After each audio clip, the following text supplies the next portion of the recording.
Mapagpalang araw pong muli mga minamahal, kumusta na po kayo? Muli po magkaroon tayo ng simpleng devotion for today. Pero bago po tayo manalangin, basahin po muna natin sinasabi ng Book of Acts, chapter 19 mula po sa verse 13. Then certain of the vagabond Jews exorcists took upon them to call over them which had evil spirit the name of the Lord Jesus, saying, We adjure you by the Jesus whom Paul preached. And there were 7 sons of one Sceva, a Jew, a chief of the priests, which did so. And the evil spirit answered and said, Jesus I know, and Paul I know, but who are ye? And the man in whom the evil spirit was left on them, and overcame them, and prevailed against them, so they fled out of the house naked and wounded. Salamat po sa litan Diyos, tayo manalangin. Ang maraming Diyos, takilat makapangyarihan sa lahat, pinupuri ka namin sinasamba. Marami pong salamat o God sa iyong biyaya, sa kalakasan, maging sa pagpapala sa bawat araw na kaloob po sa amin. Di man po kami karapat-dapat. Patawad po sa aming mga pagkakasala, maging sa bawat salita at haka ng isip at puso na hindi kalugod-lugod sa iyo. Patawarin niyo nga po kami. At sa pamagitan po ng Diyos Espiritu Santo, mangusap ka po sa aming buhay. Patuloy kami nga po ilid mo sa bawat araw, sa lahat ng aming mga lakad. Maging simpleng devotion ito, O God, maging blessed po sa bawat sang nakikinig. Sa ilang pong papurit pa salamat. In Jesus' name we pray. Amen. Ito nga po mga minamahal, itong pong Book of Acts chapter 19. Ang third missionary journey ni Apostle Paul. Dito po sa Ephesus na kung saan lagana po, ito po nga mga idolatrous na mga gawain at exorcism. At ito nga po nakikita nito kung paano si Apostle Paul ay tunay na nagpapagaling. Prior to that, namit po nila dito yung mga Kristiyano. At sabi nila kung tinanggap na ba nila ang Holy Spirit. Ang sabi ng mga Kristiyano, hindi namin yung alam. Ano yun? Saan yung tinanggap ang baptism nyo? Sabi nila, tinanggap namin yan kay John the Baptist. At niya po, pinagpray po ni Apostle Paul at dumon po sa kanila ang Holy Spirit. Nakita po nila dito yung kung paano sa pangalan ng Panginoong Hesus, si Apostle Paul ay tunay nagpapagaling. Well, in fact, yung mga balabal na nadikit lamang kay Apostle Paul na may sakit ay tunay na gumagaling. At dahil nga po, maraming tao dito, ito po yung negosyo ng maraming tao dito. Pag binalikan po natin ng chapter 16, meron niya po ba dito na isang babae na nagpapagaling at nirebuke po ni Apostle Paul at doon po sila, dahil doon nakulong sila Dahil hinadlangan po yung ginagawang negosyo. At ito po ang nangyayari doon sa Ephesus, mga minamahal. Lagana po yan. At ginaya po ito ng 7 anak ni Sceva na chief priest. At nakita nila na gayahin yung ginagawa ni Apostle Paul at nakakita sila ng isang tao na possessed ng evil spirit. At pinalayas nila ang evil spirit. Subalit tumalon sa kanila, lumundag at sila po ay natalo. Ang nangyari, ito pong 7 anak ni Sceva ay umuwing hubad at sugatan. Alam niyo mga minamahal, hindi lamang po basta alam natin yung pangalan ng Panginoong Hesus, nakita nila na mapapalayas natin yung possess ng evil spirit. Yes, ang mga Kristiyano po, hindi na po yan napopossess ng evil spirit. Subalit, nagkakaroon tayo minsan ng obsession. Yung pong napopossess lang mga minamahal, yung pong hindi po ito believer, hindi pa po ito tumatanggap sa Panginoon. At nakita nito na pwede bang gawin. Ang sabi nga nung evil spirit Jesus I know, kilala na si Kristo. Paul I know, kilala na siya Paul, pero sino kayo?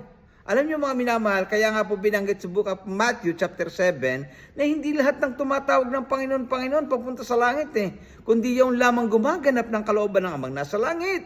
Ang sabi ng mga tao doon, Lord, hindi ba nagpalayas kami ng mga demonyo sa iyong pangalan? Gumawa kami ng wonderful works, miraculous things. Ang sabi ng Panginoon, I never knew you. Depart from me, you workers of iniquity.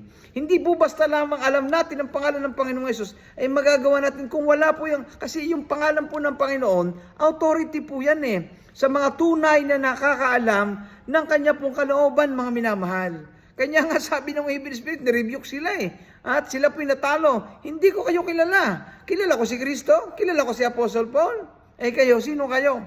Maaaring itanong sa atin, tayo ba'y tunay? Pag nakita tayo ng mga evil spirit, mga minamahal pag nakita tayo ng mga masamang espiritu, anong makikita sa atin? Tayo ba yung tunay na Kristiyano? At tawag ba natin na genuine Christian o mga counterfeit? Alam niyo po doon sa Amerika, para po malaman yung counterfeit na pera, ginather po nila yung magagaling sa mga bangko at dinala po nila doon sa Fort Knox Ito po yung pinaka-secure na lugar na lalagyan ng mga ginto. At pinag-aralan po nila doon sa loob ng isang buwan, ano po yung katangian, karakteristik ng genuine na dollar. Sapagkat kapag alam nila ang genuine na dollar, anumang iharap sa kanilang pera, madali pong makikita yung peke, yung counterfeit. Ganon din po sa ating pananampalataya, mga minamahal. Kapag nasiyasat po natin ang salita ng Diyos, sabi nga po ng Bible, sanctify them to thy truth, thy word is truth. Sapagkat the truth will set us free. Wala pong ibang truth, mga minamahal, kundi salita po ng Diyos.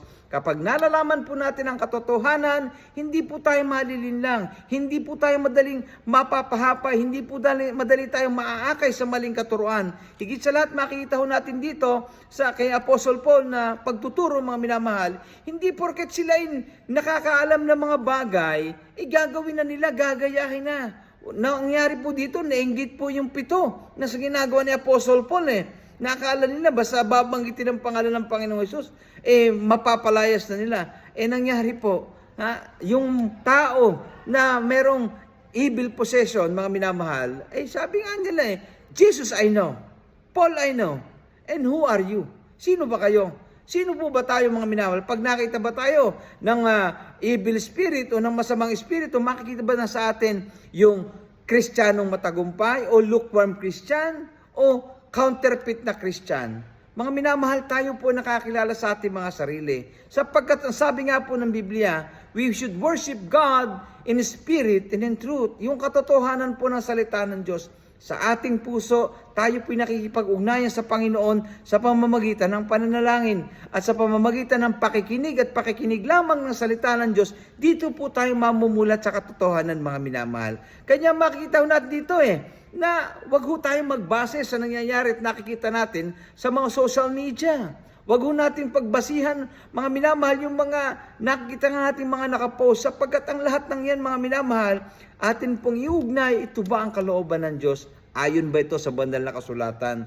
Kanya, mga minamahal, na nangyayari po sa atin, kapag hindi po nagkakaroon ng progreso ang ating buhay, minsan nako-question natin, minsan tayo mismo nagdadoubt. Totoo ba tayo ay believer ng ating Panginoon? Yan po ang mangyayari po sa atin. Kanya, ang sabi po ng Bible, sa pamamagitan lang ng pananampalataya, sabi po ng Book of Hebrews, na mapiplease po natin ang Panginoon, ang ating Diyos.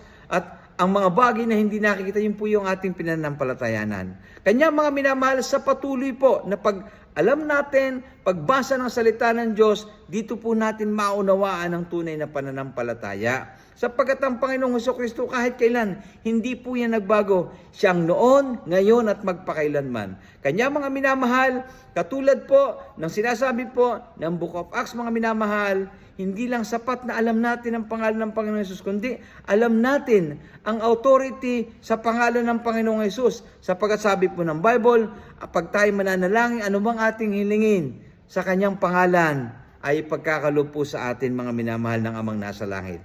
Kanya, ito po, naway magbigay sa atin ng kaunawaan at encouragement sa bawat isa sa atin na alamin po natin ang salita ng Diyos, atin pong isa puso, namnamin po natin, humingi po tayo ng karunungan sa Diyos, sapagkat ng Diyos po nagbibigay ng karunungan at kahit kailan, hindi po tayo susumbatan. Nawa, sa simpleng paalala po ng salita ng Diyos, tayo po pinagpala sa araw na ito. Tayo po manalangin. Ama naming Diyos, dakila't makapangyarihan sa lahat, marami pong salamat, O God, sa iyong pong biyaya sa amin. Salamat po, Lord, sa iyong katuruan. Salamat po sa iyong salita. Sa bawat araw, O God, increase our faith. Kayo po magbigay ng karunungan sa amin upang sa bawat araw sa amin pong paglakad, ang kaliwanagan mo po, O God, ang mag-guide sa bawat sa amin. Pagpalain mo nga po ang bawat isang nakikinig ng iyong salita at dalangin po namin, O Lord, na patuloy. Kayo nga po'y kumakatok sa pintuan ng bawat puso, sa mga taong wala pang tamang relasyon sa iyo, naway kayo nga po'y pagbuksan at tanggapit kilala sa bawat buhay bilang Lord and Savior at pagsisihan ang bawat kasalanang nagawa. Sapagkat tulang po ang kaparaanan upang makapiling po namin sa langit na bayan. Indalapit po namin lahat, O God. In Jesus' name we pray. Amen. Muli po, mapagpalang araw sa bawat isa. And God bless us all. Thank you po.